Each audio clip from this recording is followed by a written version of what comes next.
Quick heads up, this isn't financial or tax advice. I'm just sharing lessons I learned and am learning. If the word budget makes you tense up a little, you're not alone. For a lot of people, budgeting feels like punishment. It feels restrictive. It feels like something you try, fail at, and then quietly decide just isn't for you. And if that's been your experience, I want to say this up front. You're not bad with money and you're not broken. You were just taught budgeting the wrong way. In the last few videos, we've talked about awareness, visibility, and why motivation fails. Those steps matter because they lead us to this moment. You can't build a budget that works until you understand where your money goes. And you can't stick to a budget if it relies on motivation alone. So today we're going to talk about the only budget beginners should start with. Not the perfect one, not the most optimized one, the one that actually works in real life. Here's the first thing you need to hear, because it changes everything. A budget is not a set of rules you follow. A budget is a reflection of how you live.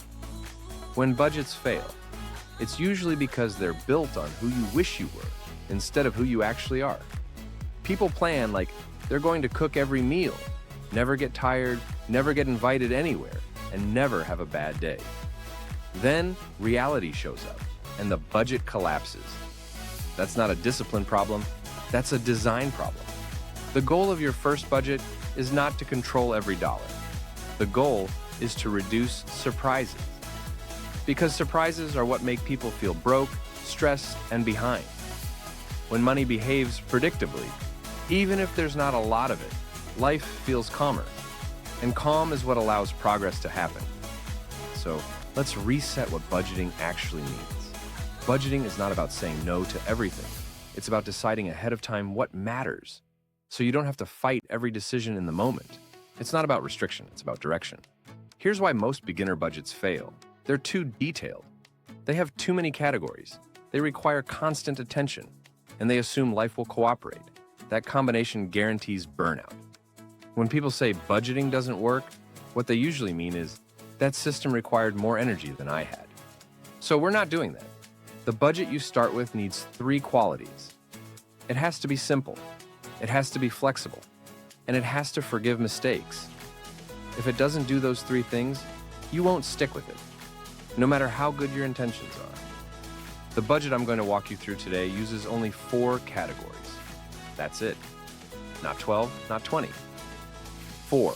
You can add complexity later if you want, but you don't earn that right until the simple version works.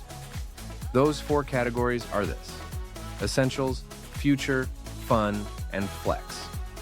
Essentials are the things that keep your life running. Housing, utilities, groceries, transportation, insurance, basic childcare. These are the bills that show up whether you feel like paying them or not. They're not negotiable in the short term, and that's okay. The goal here isn't to optimize them yet.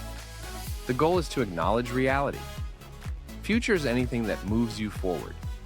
That includes savings, emergency funds, sinking funds, and extra debt payments. This category exists because if you don't pay your future self first, your future self always gets whatever's left. And whatever's left is usually nothing. Fun is exactly what it sounds like. Restaurants, entertainment, hobbies, shopping, trips, anything you actually enjoy. This category is not optional. If you don't plan for fun, you'll spend on it anyway, just without intention. A budget with no fun is a budget that dies quietly. Flex is the most important category, and it's the one almost nobody includes. Flex is for irregular expenses and life happening. Car repairs, gifts, school stuff, medical copays, home maintenance. The things that aren't emergencies but also aren't monthly. These are the expenses that make people feel like budgets don't work, when in reality the budget just pretended they wouldn't happen. Now here's how this actually works in practice. You start with your income, not your best month, not your hopeful month, your normal, boring, average month. If your income fluctuates, you use the lowest reasonable average. Budgeting off optimistic numbers is another silent killer. Next, you assign rough percentages, not exact dollar amounts. This is important. Exact numbers feel precise, but they create pressure. Percentages give you flexibility. A simple starting point looks like this. Essentials get first priority. For most people, they'll take up the biggest chunk, and that's fine. Future comes next, even if it's small. Fun comes next because life isn't just survival. And Flex gets whatever buffer you can give it. This is not about getting the ratios perfect. It's about making sure every dollar has a general job. Here's the rule that makes this budget work. You don't move money between categories emotionally. You decide ahead of time what each category is for, and then you let the system do its job. If fun runs out, you don't steal from essentials. If Flex takes a hit, you don't pretend it won't happen again. You adjust next month. That's the key difference between this budget and the ones that fail. This one expects imperfection. Let's talk about what this looks like during a real month, because this is where people get tripped up. You start the month with a plan. Then something unexpected happens. The old version of you would panic, feel like you failed, and abandon the budget. The new version of you looks at Flex and says, "That's annoying, but it's not a crisis." And if Flex wasn't big enough, that's information, not failure. Next month, you adjust. Budgets aren't contracts, they're feedback loops. Another thing that matters a lot here is where your money actually lives. If everything sits in one checking account, categories are just ideas. If you separate money physically or digitally, categories become real. That might mean multiple accounts, or it might mean one account with mental rules. The method matters less than the clarity. This is also where systems matter more than willpower. If your future category is automated, even in a small way, it will grow. If it relies on you remembering, it probably won't.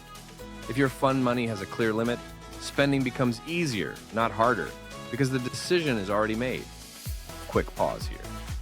If this series has been helping you think about money in a way that actually feels doable, consider liking the video and subscribing. It helps this channel reach more regular people who are tired of being talked down to. Now let's keep going.